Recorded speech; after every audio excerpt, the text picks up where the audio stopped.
Hello everyone, Shinto Bean here playing some more Warhammer Combat Cards Ranked Mode. For this match I'm going to be playing as Tyranids, using a few of the cards that I consider to be a little bit more on the weak side. Running Ghosar. Ghosar has pretty low health for his cost, for being a Warlord. He does have very high damage output though, so I think that's probably the reasoning for the lower health. He is one of my favorite Tyranid Warlords, actually. I played him a lot as a lower ranking player. There was a time where I found it very difficult to actually win as him. I think he has been buffed a little bit since then. And so these bodyguards here, we've got the Moloch at level 9. This thing is a beast. It already deals over 100 damage to start off with, and of course it continues to gain attack power with Ghosar. It has Deathblow, and Deathblow is a little bit iffy on this thing. I think it has such a high amount of health that it stands a decent chance of not dying, and of course if it doesn't die, then you will never see the trait occur. So I feel like Furious Charge could be a little bit better on this thing. But if the Deathblow does activate, it can be pretty spectacular. Carnifex, likewise, it has a whole lot of health and Deathblow as well, but this thing is splitting its attack types between ranged and melee. So it's at level 10, and it still only deals 54 melee damage. Deathblow is really not the greatest trait on this thing. The Jackal with Scout. There are two cheaper cards with Scout. There's this one. I don't really like this one. It has a pretty high amount of health but low damage. There's another Gene Stealer that's only 4 points that also has melee Scout, so that's the one I usually use. And then we got this Gene Stealer with Fear. Fear can be a very strong trait, but Tyranids actually don't have very much of it, and on a card with so little health, it's not really going to be all that useful, I think. Tyranids also have a lot of endless units. I'll have cheap endless cards that are pretty similar. They've got the Hormigaunt, I've got the Gene Stealer over here, and then there's also the Ripper Swarm. The Ripper Swarm actually I've seen some players use. I think it's only 3 points, so it's easier to just throw in if you have a couple points remaining. But these two, not quite as useful. And there are actually no Tyranid Warlords that synergize specifically with these cards. You know, you got like some Eldari Warlords and Servants of the Emperor. They benefit from cards dying multiple times, but Tyranids, not so much. In fact, these guys, when they die and are redeployed, the redeployed card will not actually benefit from previous stacks of Ghosar's special rule. But because it counts as a brand new card, it just goes back down to its base melee attack. And they've got the Metamorph. This is another card that I think is unlocked pretty early. It's got Furious Charge. It's just not very good. So, let's go ahead and deploy, and we'll see what we can do here.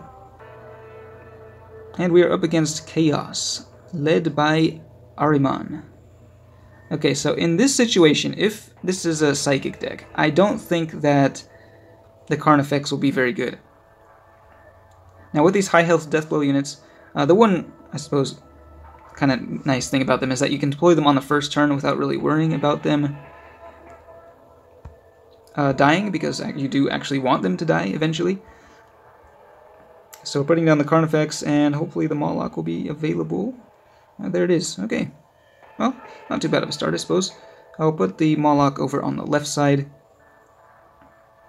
And the Carnifex's ranged attack is going to be kind of wasted here, I think, because it's unlikely that this deck will have any ranged units. Ghosar did get a new animation for a special rule. Looks pretty nice.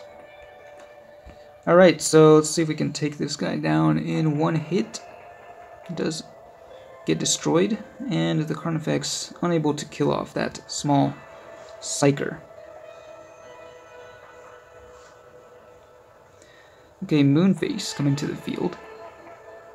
I'm gonna get our weakest guy in the middle, so he's not gonna be able to kill that guy. Sonic Blast, and then Psychic Attack for...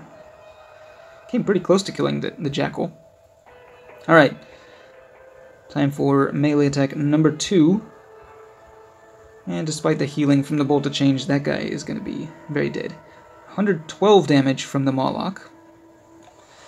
Alright, so their final two bodyguards are going to be deploying. We're actually getting through pretty quickly. The Moloch is just very strong at this level, so it can devour pretty much anything. Okay, now they got some big guns. They've got Celesk, let's see, at level 5, so all 3 attack types. Very strong card there. And we could try the Fear.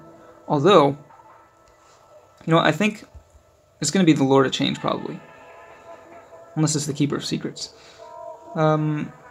Yeah, Lord of Change. So we'll see if the Fear can reduce the damage on the Lord of Change. It's now dealing 56, and then got the Psionic Blast. Oh, but it's the Bolt of Change.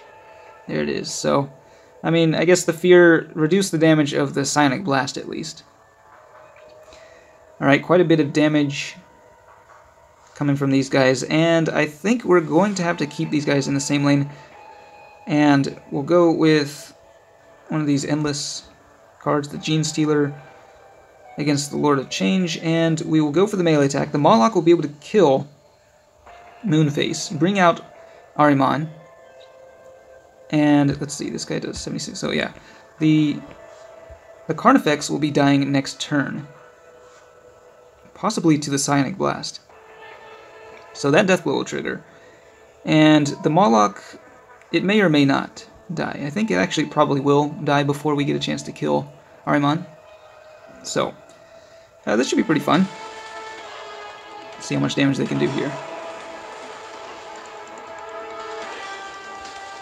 Okay, Psionic Blast dealing 20... Okay, yep. So Carnifex goes down, there goes the Deathblow. 70 damage, so a total of 100 damage. That's not bad. Oh, and the Moloch also dies. Okay, let's see how much damage this Deathblow does. 124. That was pretty great. So yeah, you can see that I mean, the Deathblow can be pretty strong if they die. We'll deploy Ghosar. Fortunately, it is our turn now, and we can end with a pretty strong attack. The remaining bodyguards are just these fodder units. And at this point, I mean, they can kind of protect the Warlord if, in the case that, you know, they got through all your other bodyguards. At this point, obviously, Ghosar doesn't need protection, but in some situations, it might be helpful to have some bodyguards on the flanks. Alright, Ahriman, 162 psychic damage. That is quite a bit of damage. Yeah, these guys are getting... they're getting buffed by the Inspiring Presence, that's why. Okay, so Ghosar, he's got a pretty strong psychic attack. And, yeah, we're going to go with the melee and finish this off here. So, it actually worked out surprisingly well. The double Deathblow. That was a pretty good turn. So, yeah, I'd like to hear your thoughts about those big guys with Deathblow in particular. If you've used them very much and if you've found them to be very useful. I think the thing is, I'm kind of in the higher tiers of ranked at this point with Tyranids, so there is a much better chance of these guys actually dying because the enemy is probably going to have just enough damage.